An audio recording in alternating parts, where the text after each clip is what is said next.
combos, some of the most fun you can have out of the game if you can perform them right. However, these are pretty difficult for me to do, and luckily for me, this episode's hero is a combo one. If you don't understand what I'm talking about, I'll try and explain my version. I like to put combos into two categories, multiple heroes and single heroes. Multiple heroes make sense just by those words. Some examples are Malfurion's Entangling Roots with Butcher's Ruthless Onslaught, or Zarya's Gravitation Surge with Orbia's Internal Feast. Single hero combos is where the combos can be made by a singular hero. Surprising. Some examples are Kel'Thuzad, Kerrigan, Gazlowe, and this episode's hero, Alarak. Now I'm alright with playing with Alarak, however since he's only level 23 and being my highest level melee assassin after playing this game for at least 6 years, you can tell that I'm not a fan of playing that role. Since I like doing the Avatar version of this so much, I'm just going to try and do this for every hero, even ones I hate. Now let's actually start talking about the character. Alarak can be a terrifying hero to go up against if the player is good. And since he does most of his damage with his abilities combo, it would be hard to get the hang of doing it well, and not to mention that timings evolve instead of with characters like Vala, who can use all her abilities at once in any order. It also doesn't help with the fact that you get punished for dying, and only one of 3 to have a baseline, either being with Medivh and the Butcher. How nice, since I tend to die a lot in this game. Alarak has 5 abilities: Discord Strike, Telekinesis, Lightning Surge, Deadly Charge, and Counter Strike. The last 2 being his ultimates and of course his trait Sadism. Now let's see what these all do. What Sadism does is that it increases Alarak's ability damage and self-healing against enemy heroes by 100%. What makes this even more dangerous is the fact that with every kill he has, the percentage increases by 3 up to a maximum of 30.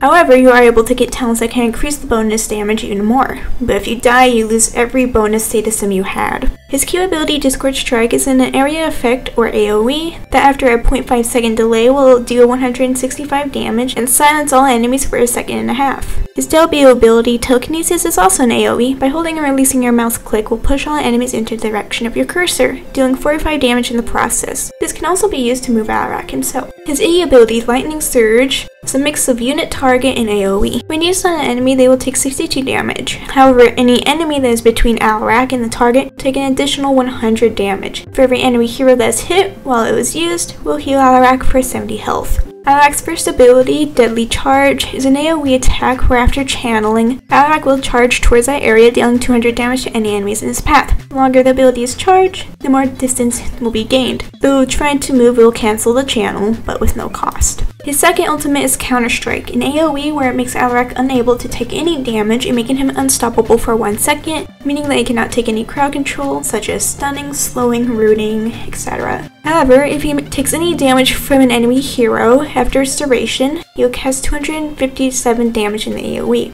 Overall, Alarak can disrupt the enemy team pretty well, with forcing them into a silence if planned right, or poking damage towards them. Though going too deep or getting greedy is really punishing if it results in his death. He's also one of the 9 heroes that are ranked as hard. Big thanks to Fandom's Hod's Wiki for information, and let's just dive into the games. Day 0. On this day, I like to make sure that everything's ready for the challenge. So what I did was just log in and buy Alarak. Yeah, I could have done this on day 1, but it's better to have things prepared than not.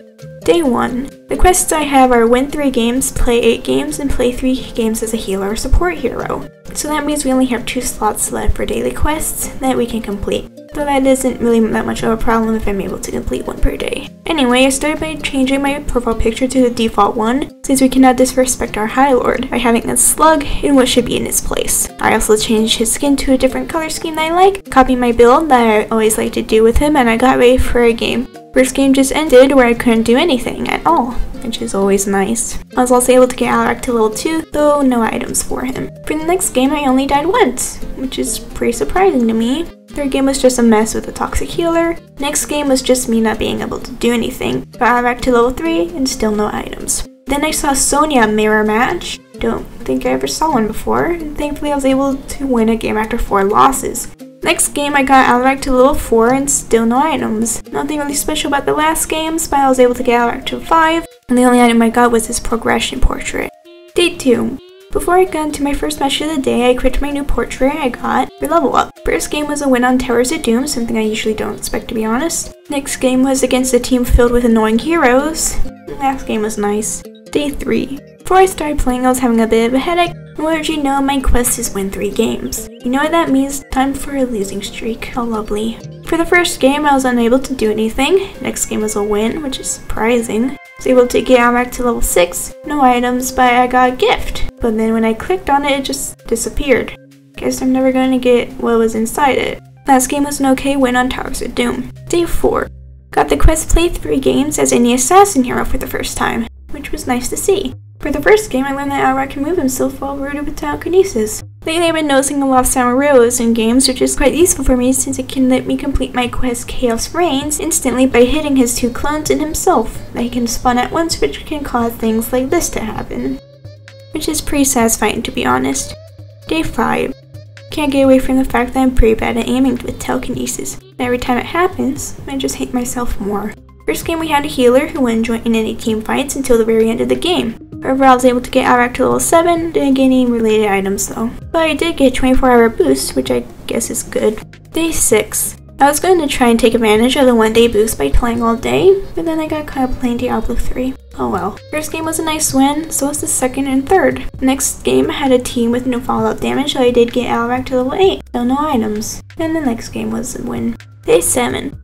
The game got a new patch. Healing fountains are now invincible until the force/keep dies, and that's it, since there's no changes that affect Alarak. But this time when I clicked on the more on the little gift thing, I actually got something. But it wasn't related to him, so I don't care about it. First game was a win and I learned how satisfying it was to stun Nova out of her triple tap ultimate. Next game had a team with great comboing, which was nice. Third game had a toxic Li Ming who threw a hissy fit after dying once, and also said that Gazlo should get cancer. Fitting since their name was Trump Lover. Day 8. The first week has ended, and unsurprisingly, I've been having more fun playing Alarak than Abathur. Mainly because I'm able to get into fights without having to wait 70 seconds for ultimate evolution every time, even if I get cloned during the game. First game I just laned mostly, which was a nice time. The other game I either did something or died instantly. Got Alarak to level 9, and still no items. Day 9. Can't really get over the fact that the Diablo 1 skin for the Butcher looks so weird to me. Probably because the first time I saw him was in the third game. First game had a Valamir match and had some fun being nanoed by Anna as well. Next was a somewhat annoying game against a Diablo. Day 10. I accidentally had the wrong output for Day 9's gameplay file. Now I just feel like an idiot. First game was against a pretty annoying team, but was a win. Second was a loss, though a close one. Third was a nice win against an annoying Tracer, got Alarak to level 10, no items in the normal chest. But in the Alarak one I got a cute Petramari version of him as a spray. Nice. Next was a game where I can only do stuff with Lightning Surge. Day 11.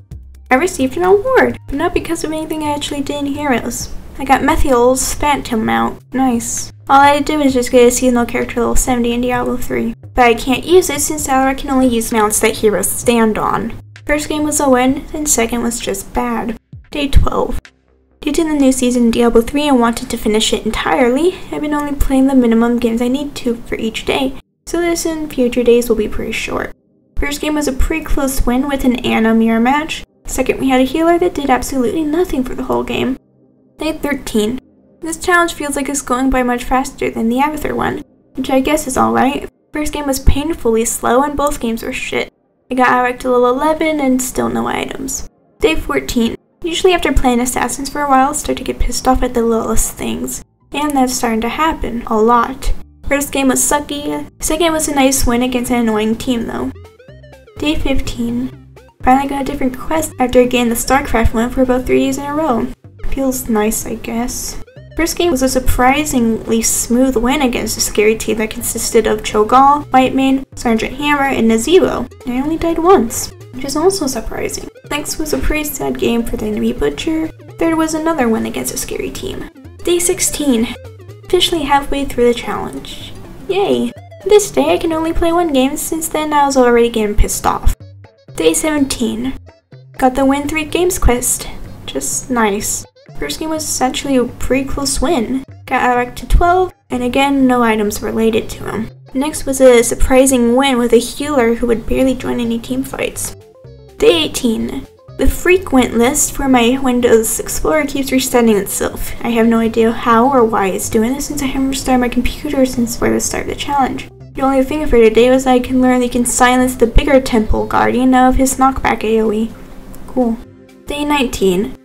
At this point, I just wanted to be over so I can go back to playing healers. First and only game was just straight up bad. Day 20. I'm now slowly starting to dread doing this. How nice! The first game was that I actually had fun while playing in a few days. Surprisingly, the second game was more fun. I never knew how satisfying it was to combo against Cho'Gall and have actually do a good amount of damage for even killing him. The third was also good. Day 21. 10 days left of the challenge. Thankfully, this entire month has felt like it's been going by pretty fast. Only notable thing for this day is I got Alarak to level 13, but of course the loot just contained shit. And at the last game, it was somewhat enjoyable. Day 22. I've gotten to the point where the games are so enjoyable I don't even want to talk about them afterwards. And I won't, because you can't make me. In addition, I'm now having lag in my games. Nice. Day 23. I'm out of ideas to talk about for the days. Yay. Got Alarak to 14 though, so I guess that's something. But as predicted, no items. Day 24.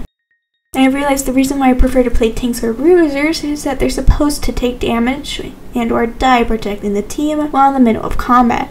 If they died, at least they tried protecting the team, while with melee assassins, if they die, they're bad. Which is one of the things that makes me mad.